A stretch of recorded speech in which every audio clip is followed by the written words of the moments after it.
저희가 매일매일 자동차를 타고 일상생활에서도 쉽게 사용을 하는데 그런 자동차에서 타이어는 계속해서 버려지고 있거든요. 전 세계적으로 10억 개 이상 버려지고 있는데 특히 소각 처리될 경우에는 대기오염 물질들이 여러 가지가 나오게 되고 매립됐을 때는 지하수나 토양오염 물질들이 많이 방출되게 됩니다.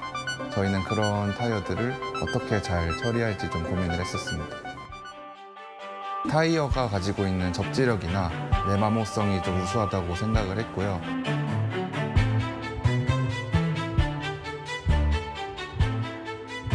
저희는 타이어 하나로 신발을 3.5켤레 정도를 만들 수가 있어요. 그렇게 됐을 때 저희의 신발 한 켤레는 타이어에서 발생되는 탄소를 8.9kg 정도 저감할 수 있는 그런 효과가 있습니다.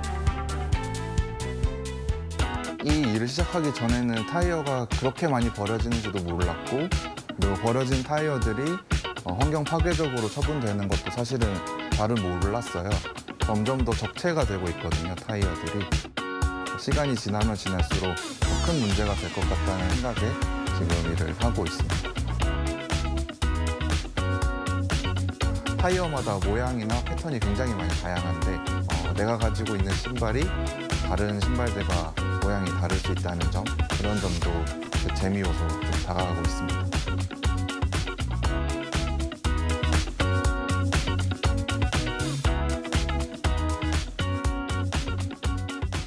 저희도 그런 계기를 보다 많은 분들께 하나 더 제공해 주고자 매일매일 신는 신발을 만들겠다고 한 것도 있어요.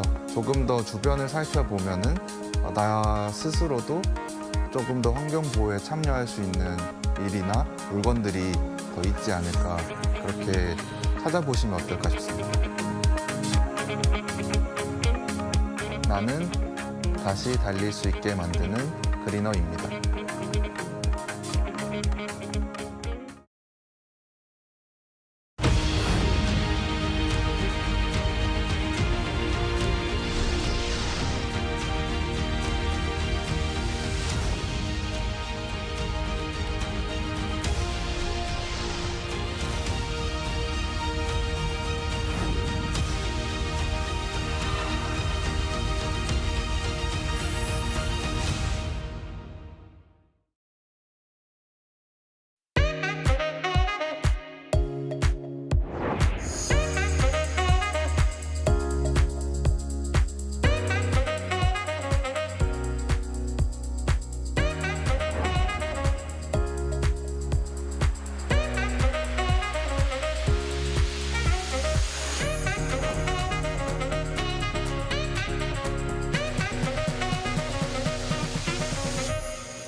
제주 영어 교육 도시의 중심 NLCS 제주에서 세계 명문대 출신 엘리트 교사진과 해외 커리큘럼으로 전 세계 상위 1%의 학사 성과를 달성하고 있으며 졸업생들은 세계 최정상급 대학으로 진학하고 있습니다.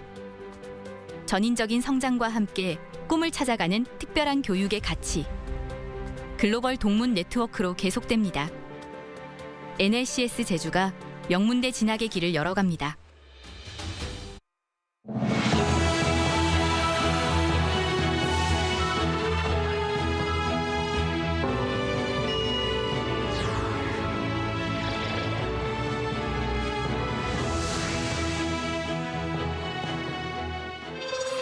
It's exactly 7 days away from the presidential election, and the major contenders spent the day preparing for their third and final debate this evening. Consumer sentiment in May significantly recovered after about 4 years, in part due to a pause in new U.S. tariffs and expectations for a new administration in Korea. Israel continues pounding Gaza, killing dozens of people at a school-turned-shelter, while much-needed aid starts trickling into the enclave. It's May 27th, 7 p.m. in Seoul. This is Newscenter. Thank you for joining us. I'm Yoon Jung-min. We're coming to you live an hour earlier than usual before the live presidential debate. Exactly 7 days from now, voters in this country will be heading to polling stations to elect the next leader. With the big day coming up, the final debate is scheduled for this evening.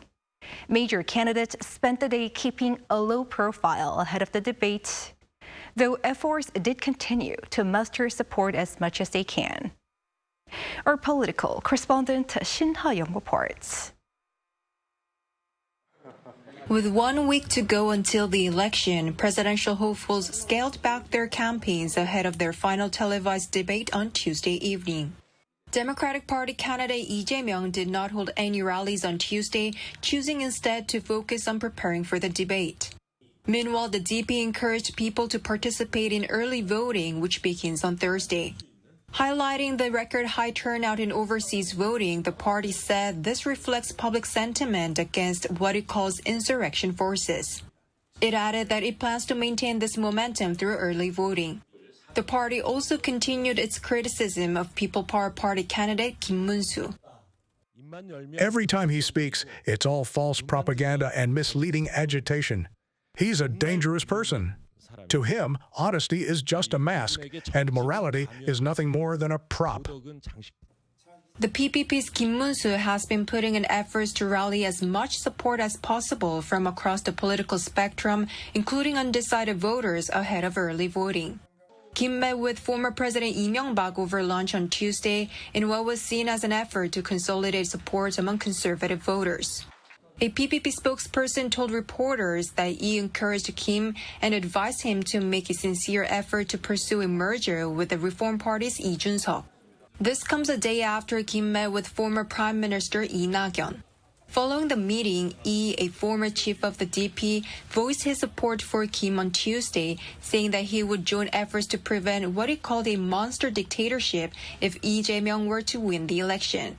With 2 days to go until early voting, the PPP expressed confidence in a major comeback. Kim Moon-soo's character and abilities stand in sharp contrast to Lee Jae-myung's, leaving a strong impression on voters. A major turnaround is coming.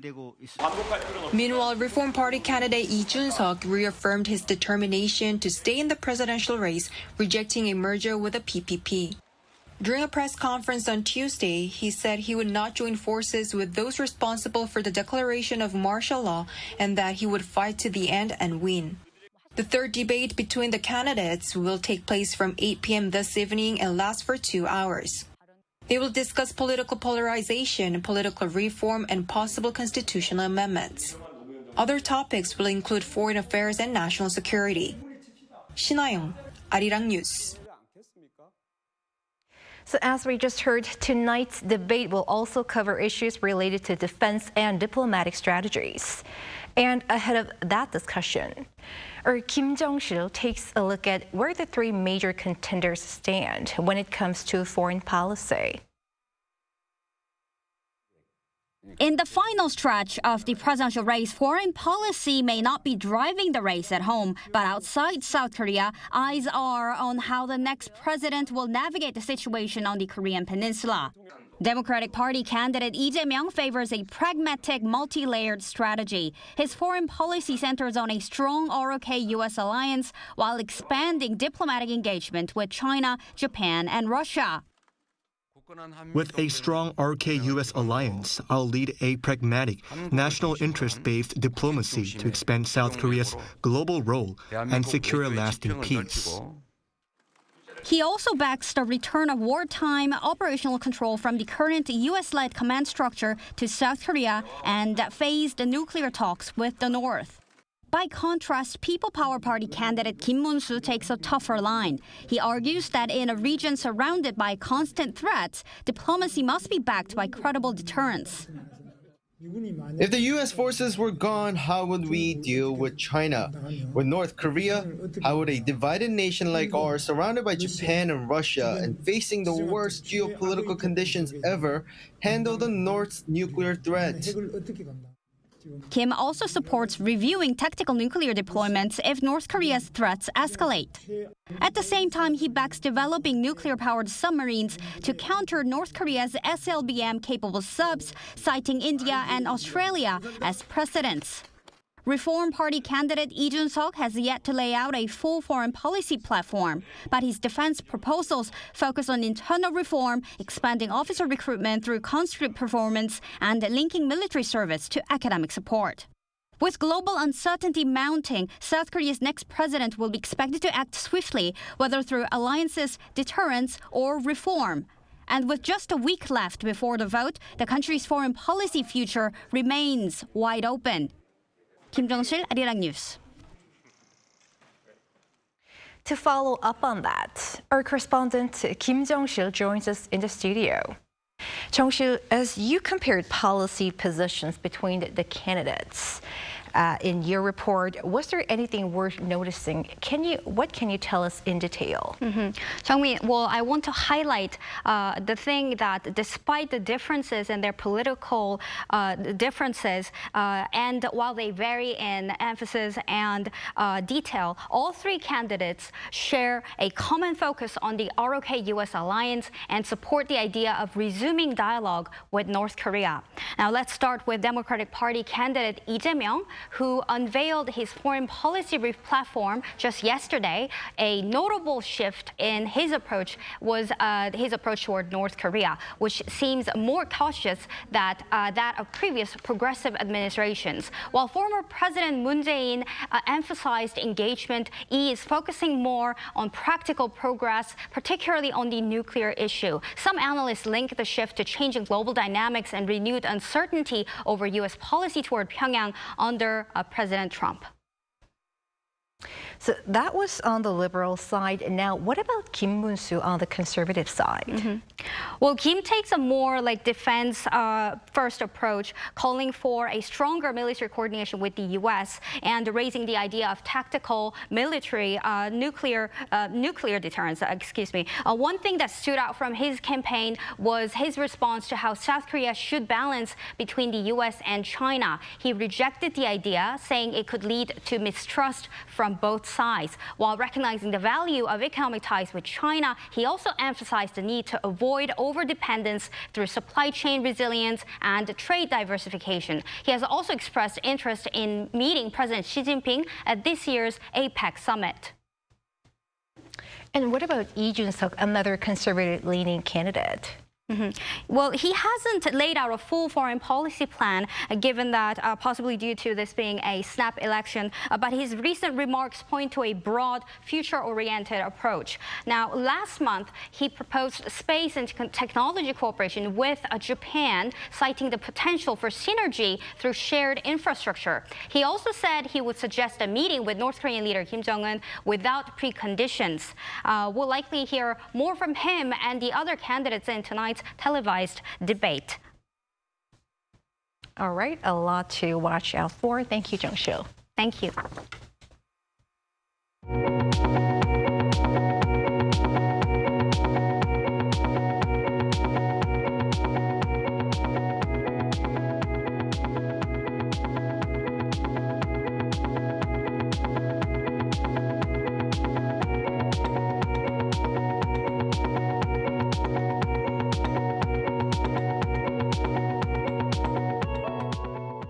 Findings for the month of May show Korea's consumer confidence significantly regaining strength due in part to a pause in new U.S. tariffs and expectations for the next administration in Korea. Park Jun-han has the latest figures. South Korea's consumer sentiment in May saw its largest increase in 4 years and 7 months.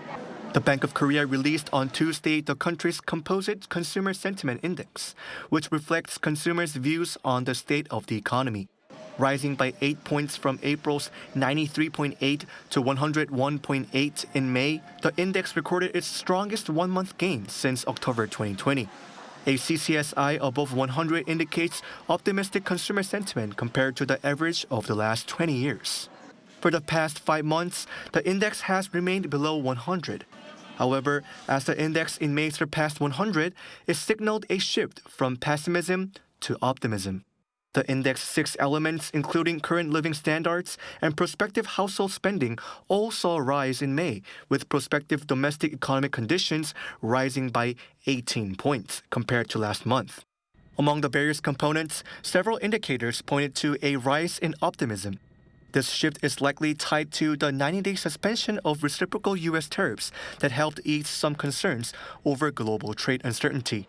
Also, expectations surrounding the new administration's economic policies after the upcoming election, along with anticipated progress in South Korea-U.S. tariff negotiations, contributed to the boost in consumer confidence. The domestic political uncertainty will be resolved with the presidential election on June 3rd. It's also true that the tariffs aren't as severe as they were initially stated. Meanwhile, prospective housing prices in May recorded 111, 3 points higher than last month. The outlook for housing prices has been rising for 3 straight months, as more people expect further increases due to continued apartment price hikes in the metropolitan area. Park Jun-han, Arirang News. Turning to a major war happening elsewhere, Israel continues pounding Gaza, killing dozens of people at a school used as a shelter. Meantime, aid is trickling into the enclave after a month-long blockade. Choi Ji-hee has the latest. On Monday, a school-turned-shelter in Gaza City's Daraj neighborhood was one of the 2 targets hit by an Israeli airstrike. Hundreds of people, mostly women and children, were sheltering there at the time. This isn't normal. What kind of missiles are they dropping? What are they doing? I don't understand. All of them were children. The 3 children were burned along with their mother. According to Gaza's civil defense, the attack, which reportedly occurred while occupants were sleeping, killed at least 36 individuals and injured dozens of others. The Israel Defense Forces said the strikes targeted a Hamas and Islamic Jihad command and control center, believed to be operating within the school premises. They asserted that the facility was being used for planning attacks against Israeli civilians and troops. However, local witnesses and Palestinian officials have denied the presence of militants at the site. There is no military in it. There is not even a piece of a weapon in it. In a separate strike, 16 people were killed when the Jabalia refugee camp in northern Gaza was hit. The attacks have drawn international condemnation, including from German Chancellor Friedrich Merz, who cautioned against Israeli Prime Minister Benjamin Netanyahu taking excessive military actions. Merz said he no longer understands what Israel is trying to achieve. Ireland's Deputy Prime Minister said legislation for a potential ban on imports from Israeli settlements would be unveiled on Tuesday. Also on Monday, a new aid system in Gaza backed by the U.S. opened its first distribution hubs, following months of being blockaded by Israel. The Gaza Humanitarian Foundation has taken over the handling of aid, and truckloads of food delivered to its hubs have begun to be distributed to Palestinians on the same day. Choi Ji-hee, Arirang News. Amid an alarming escalation in the size and scope of Russia's aerial assaults in recent days, Germany is removing range restrictions placed on weapons provided to Ukraine. Lee Seung-jae has more. Germany has joined other Western supporters of Ukraine in removing range restrictions on weapons being delivered to Ukraine. German Chancellor Friedrich Merz on Monday announced that his country will be joining the likes of the United States, the UK, and France in lifting the restrictions in order to allow Ukraine to be better able to hit military targets on Russian territory. Mer says while there will be opposition from some EU member nations, including Hungary and Slovakia, it won't stop Germany and other bloc members from their continuous support of Ukraine. The German chancellor also said a small minority could not be allowed to determine the decisions of the entire European Union, and that by removing restrictions on weapons, Ukraine can now defend itself by attacking military positions in Russia. In response, Russia called the decision dangerous, saying it would be detrimental to any chance of a peace deal, with Kremlin spokesperson Dmitry Peskov on Monday saying such decisions are completely at odds with any hopes for a political settlement. The Western allies of Ukraine had initially restricted the use of long-range missiles to targets only within Ukrainian territory under Russian occupation. However, after the dispatch of North Korean troops to the Kursk region, the U.S. and the U.K. began authorizing the use of long-range missiles to strike targets in Russia. Lee Seung-jae, Arirang News. In the UK, dozens of people, including children, were hurt after a British driver rammed his minivan into football fans celebrating Liverpool's Premier League title. Authorities are investigating the incident as they do not treat it as terrorism. Lee Eun-jin has the details. On Monday evening, Liverpool fans came out in the tens of thousands to celebrate the team's Premier League victory. As the parade was wrapping up, a minivan drove into a crowd of fans on Water Street in Liverpool's city centre just after 6 p.m. local time, shortly after the bus carrying the Liverpool team had passed by. The vehicle struck several pedestrians before coming to a stop. A video on social media showed the van strike a man, tossing him in the air. Ambulance officials said that 20 people were treated at the scene for minor injuries, while 27 were taken to the hospital, including 2 with serious injuries. At least 4 children were injured in the collision, and 4 people were trapped under the vehicle and had to be released by firefighters. The police said they believed it to be an isolated incident as they arrested the driver, a 53-year-old British man, at the scene. Authorities are not treating the incident as terrorism, but are investigating what led to the incident and have asked people to refrain from sharing distressing content online. UK Prime Minister Keir Starmer described the incident as appalling and said those injured and affected are in his thoughts. Liverpool City Council leader Liam Robinson said on social media that the incident cast a very dark shadow over what had been a joyous day. Liverpool FC also posted on social media that their thoughts and prayers are with those who have been affected by this serious incident. Lee Eun-jin, Arirang News.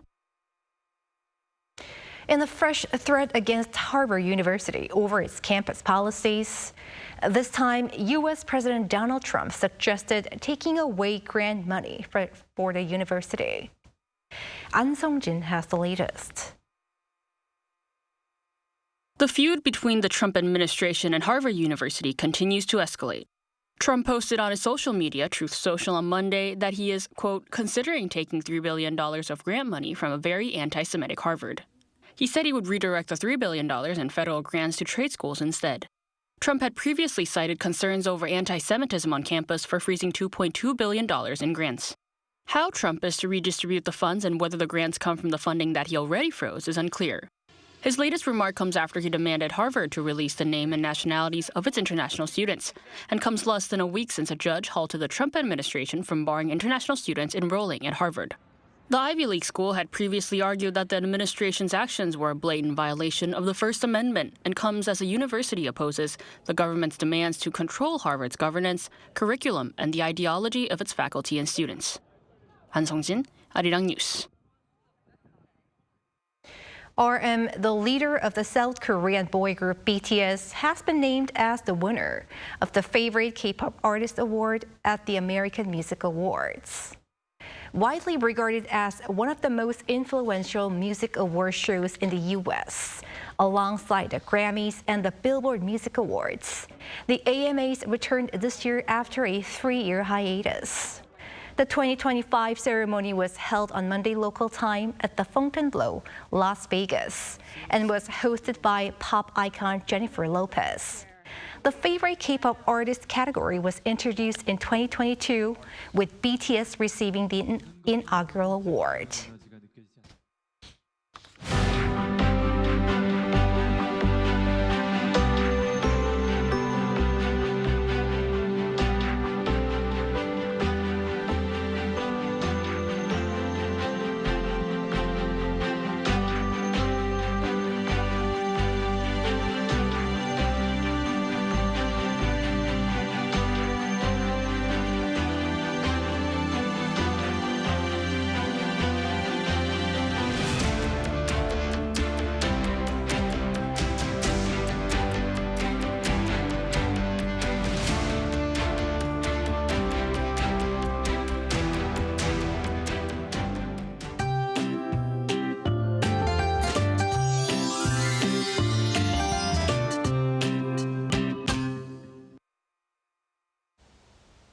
Early summer is here already across the country.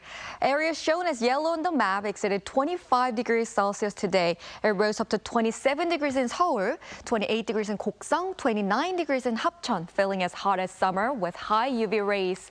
It's going to get even hotter nationwide. On Friday, the daytime temperature in Seoul will move up to 29 degrees and to around 30 degrees in most parts of the country.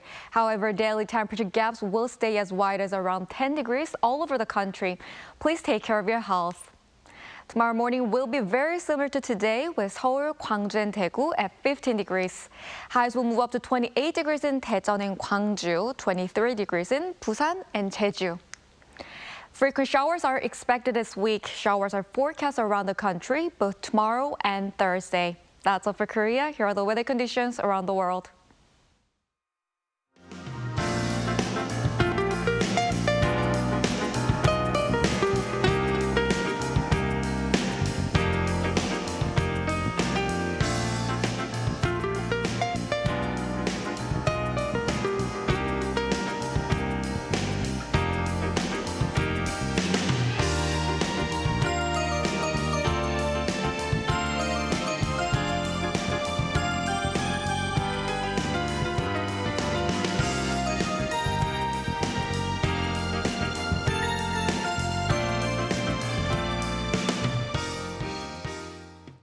That is Newscenter for tonight. Thank you for watching. A panel session up next.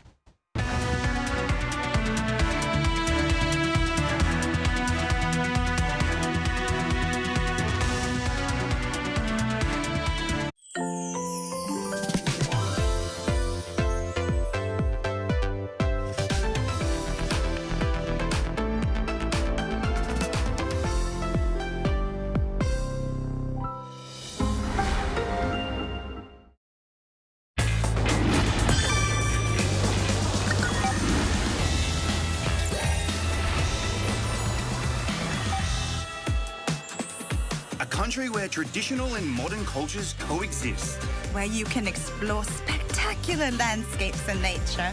Savor the delights of traveling at every turn. Where? Korea, of course. There are some must-visit places in Korea. Ones that appear in every tour guidebook: Hangang River, Gyeongbokgung Palace from the Joseon Dynasty, and Yes, these are essentials, but I want to go somewhere a little different. I don't have to follow the guidebook. For example, filming locations for K-pop music videos or K-dramas and movies. traveling is all about taking it slow. A long walk at your own pace, or even zoning out somewhere quiet. Doesn't it sound relaxing? You travel for the experience, trying something new in a foreign place, de-stressing and making lifetime memories, taking tons of pictures along the way. 70% of the Korean territory is mountainous. Naturally, hiking is a very popular pastime in Korea. Not your kind of activity? Trust me, the view will make the effort worth it. Just catch your breath by the cold stream in the valley.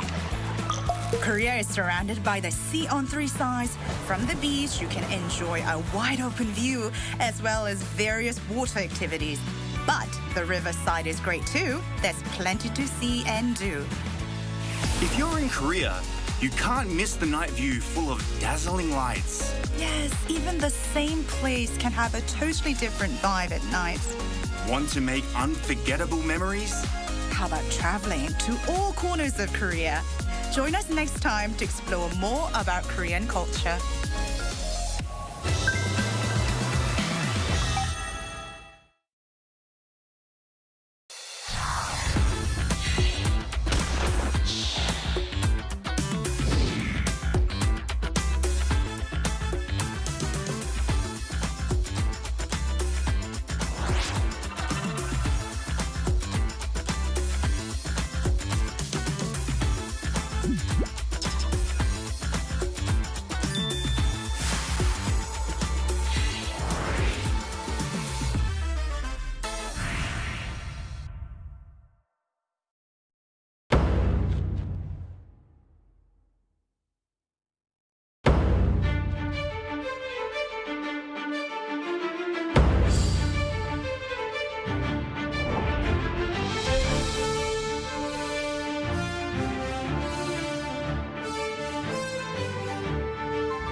Welcome to Within the Frame, where we bring the most pressing issues across the globe into focus. I'm Kim Mo-kyeon.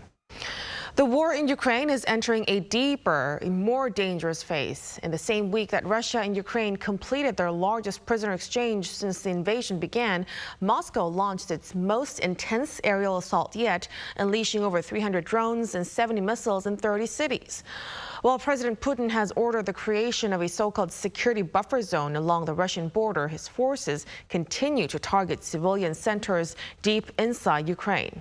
Kyiv has responded with counterstrikes that now reach the heart of Moscow, signaling that the war's front lines are no longer fixed.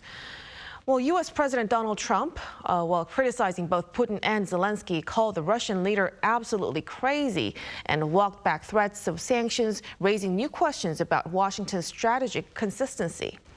For a closer look into the situation, we are joined by Im Eun-jung, Professor of International Studies at Koongju National University.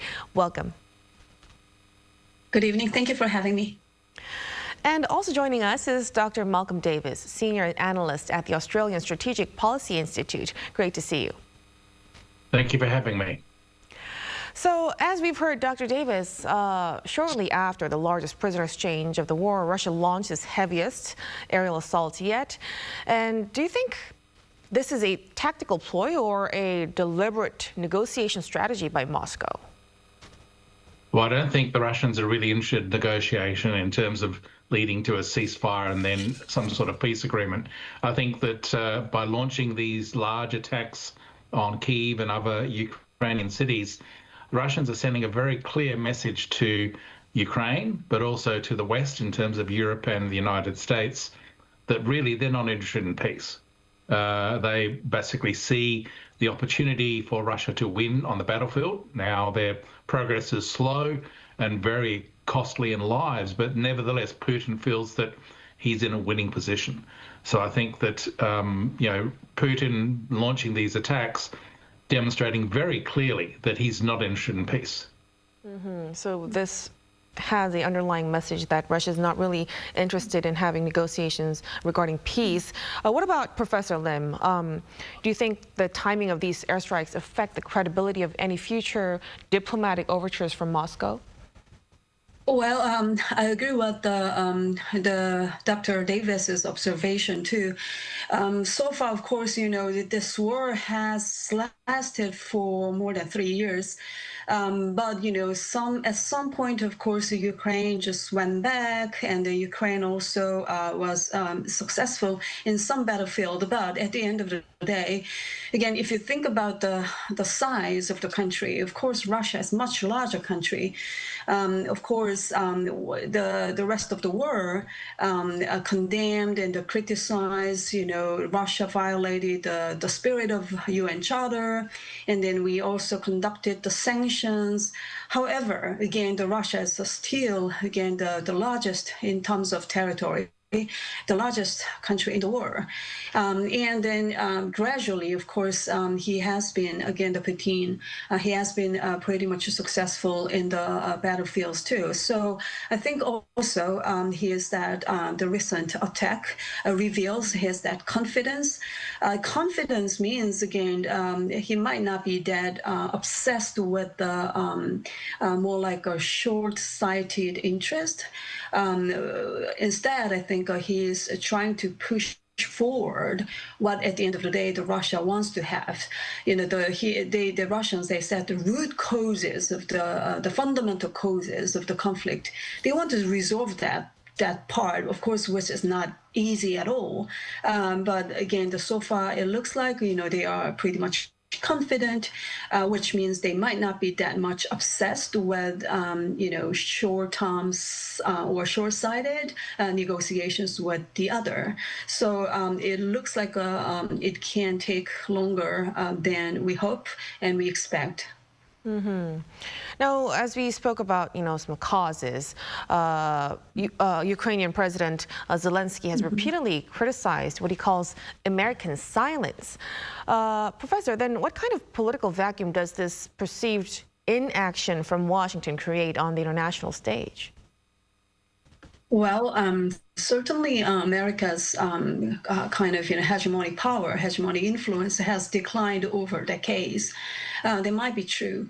And some people, some people were criticized or even blamed the kind of declining American influence in some regions, such as, again, the Middle East, is one of the causes that, again, that makes the problem more complex. However, at the end of the day, there might not be really the fundamental reason for the ongoing conflicts between Russia and Ukraine, or between even Israel and Palestine. Each conflict has its own, again, the fundamental reason and historical context. And as long as, again, the Russia sees, again, NATO's expansion as the direct threat to the nation, and again, vice versa, as long as, again, the Ukraine sees, again, that kind of Russia as the fundamental threat for their own national security, it's very difficult to narrow down this deep cognitive gap, again, between the two sides. So, of course, America's role is big in any region in the world, because U.S. is absolutely the most powerful country in the world, not only militarily, economically, and still politically, even though its willingness to engage in somebody else's issue has been kind of, weakened over decades, I mentioned, but still, its political influence is still very strong. So that is why people still, I think, expect U.S. can do more, and even President Zelensky is trying to keeps trying to emphasize the role of America as the position, again, who can deal with the negotiations. But we'll see. Again, the thing is America's willingness, how strongly, again, the Trump administration wants to involve in solving this problem, this long, historical problem between the two countries. So as long as U.S. has less willingness to engage in, it's probably it might not be that easy to expect any more positive, conclusions from in the short period of time. I would say. In terms of diplomacy, silence often says more than statements. This coming from Washington could be powerful enough too. But following this airstrikes, U.S. President Donald Trump called Russian President Putin absolutely crazy this week, despite their long-standing rapport. Dr. Davis, do you interpret this as a genuine shift in tone or a tactical repositioning as Trump tries to balance criticism of, Biden while asserting his own relevance in global diplomacy? I don't think it's a genuine shift. I think that what essentially you are seeing is Trump trying to justify his inactivity in his unwillingness to impose cost on Russia. He's pretending as if somehow Putin's behavior in Ukraine and his actions against Ukraine are a surprise to him, when in actual fact, Putin has been doing this since the beginning of the war in 2022, and you can go even further back in terms of his actions in Crimea in 2014. So this is the person that Putin is. Trump understood who that person was, and so to suggest somehow that Trump is taken aback by Putin's actions, I think, is not genuine on the part of Trump. I think the reason why Trump is making this pretense at surprise at Putin's actions is to try and justify that essentially Putin's not serious, Trump's not prepared really to impose real cost on the Russians because he wants a better relationship with Moscow, in particular for trade purposes. And so he's really setting the ground for the US to walk away from any peace negotiation over Ukraine. And basically he said, it's not my war, it's Biden's war. Well, that's a justification from Trump's perspective just to walk away. And the key question there in my mind is if Trump actually does walk away from this, does he take US military assistance and intelligence sharing with him? In which case that then leads Ukraine to be in a very desperate situation, because then all they have to rely on is the Europeans, who are now preparing and arming for the possibility of war with Russia at some point in the near future. And so they may not be able to directly assist Ukraine as much as Ukraine would like, and also Ukraine's own military industrial capacity, which is limited. So it does leave Ukraine in the lurch in a very difficult situation. And I think Trump is making that calculation that he's going to walk away from this. So it is a dramatic shift in tone from Trump, who really used to frame himself as even, Putin's deal maker too. Now, shifting gears, President Putin has also announced the creation of a security buffer zone along Russia's border with Ukraine. Professor Lim, what are the strategic implications of this move for future peace negotiations? Well, as we all know, Crimea, of course, was merged, annexed in the 2014, and then the eastern part, almost 20% of the whole Ukrainian territory, was already again occupied by the Russia. And of course, there can be a kind of demarcation line that can divide up. However, just like 38th parallel or DMZ in the Korean Peninsula, there can be some, again, of course, demarcation line between the Ukraine and Russia, or more, however, more fundamentally, I think, Russia's concern is not only just about how much, in terms of land size, the territorial size, how much they can occupy. Rather than that, of course, it isn't. I'm not saying it's not important. Of course, it is an important issue. However, at the same time, again, they want to see more politically, hopefully, neutral at least, or even hopefully friendlier to the Russia regime in the Ukraine. And they definitely don't want to see further NATO expansion. Again, from their point of view, Ukraine is the red line. So, they keep saying that this is the root causes of the current conflict. So as long as all this, how would you say, those domestical political situation of Ukraine is not that much, compatible with Russia's their own view.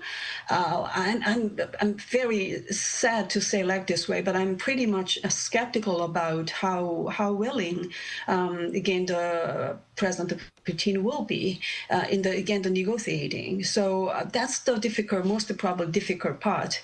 I hear President Trump's anxiety too. However, from third party's point of view, it is really difficult to, push some certain, again, the identity kind of, idea to another country. So that is why I think President Trump said, that's their issues. Again, they do have their bilateral issues between Russia and Ukraine.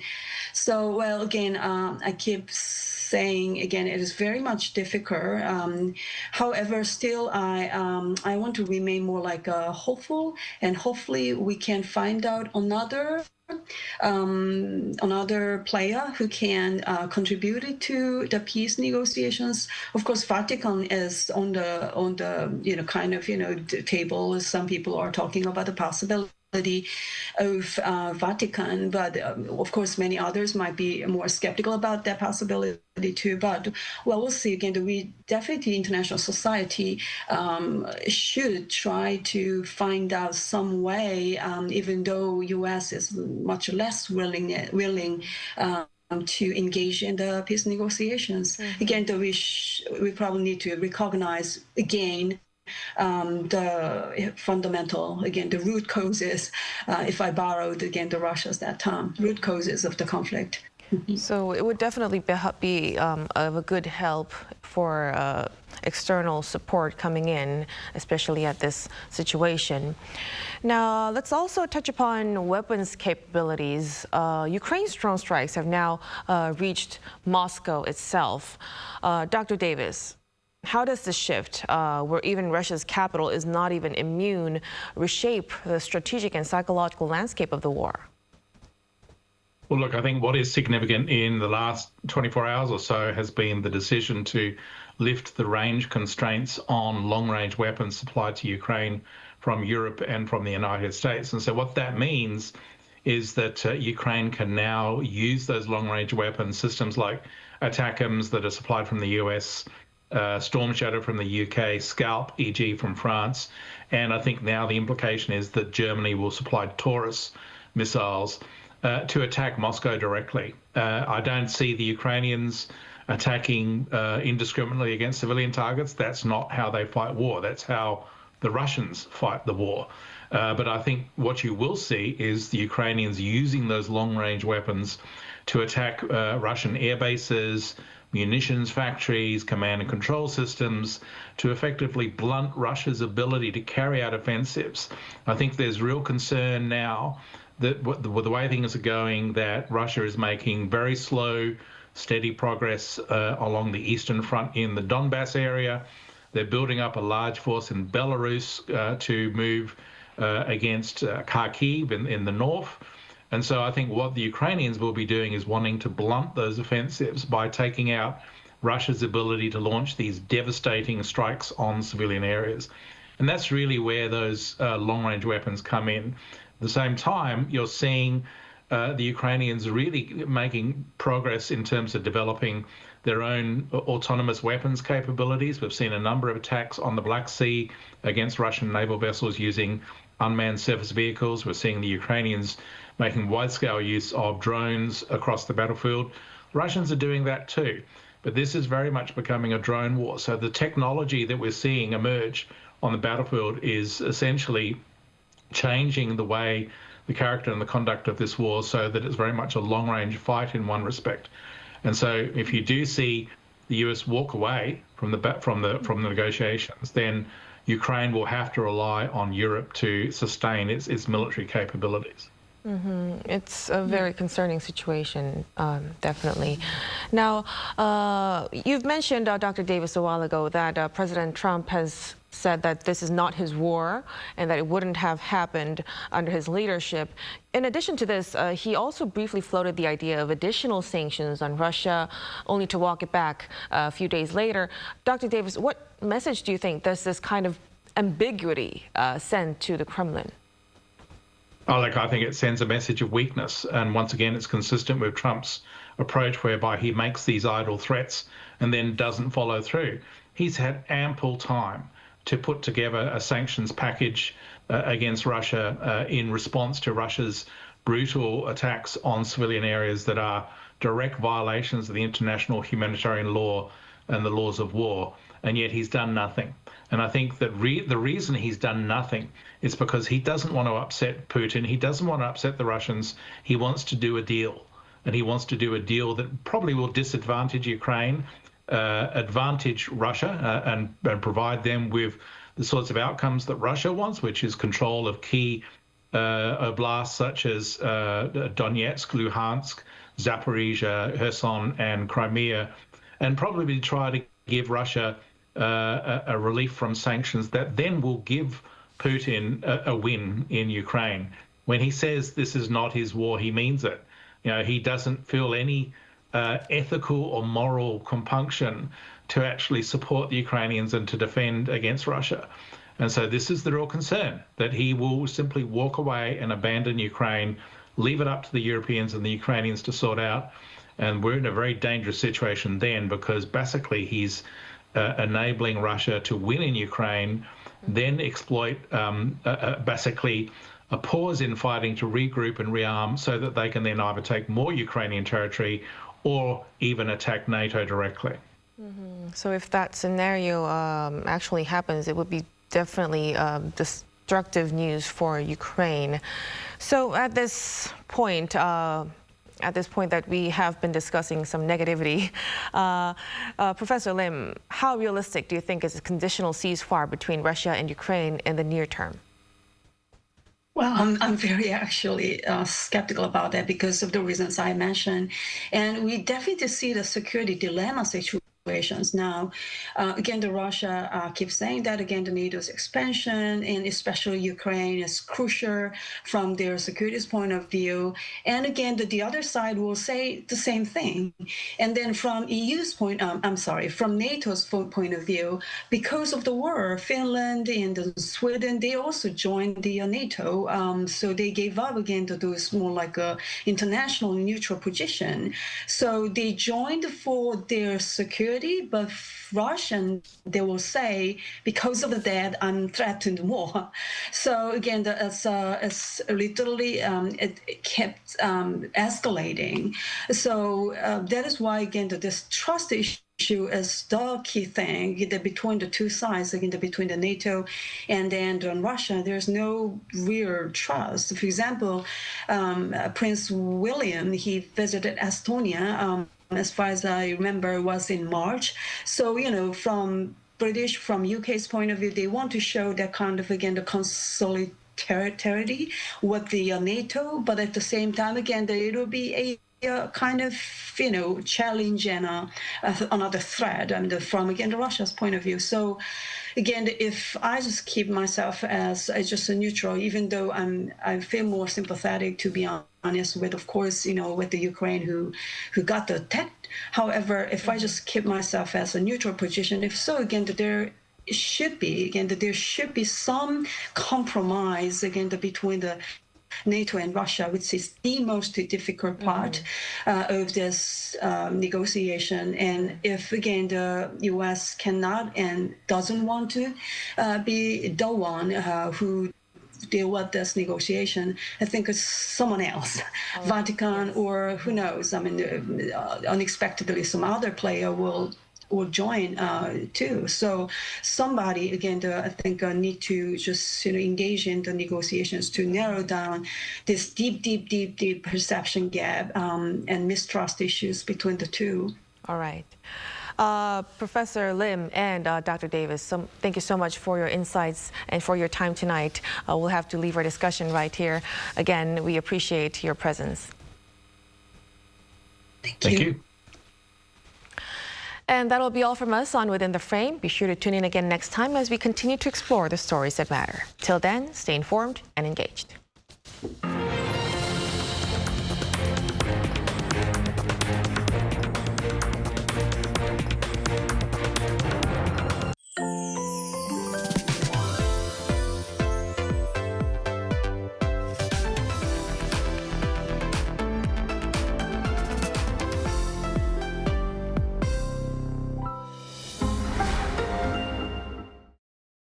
How to survive in Korea. Barbecue restaurants. Step 1. Taking care of your clothes. Put your jacket in the plastic bag.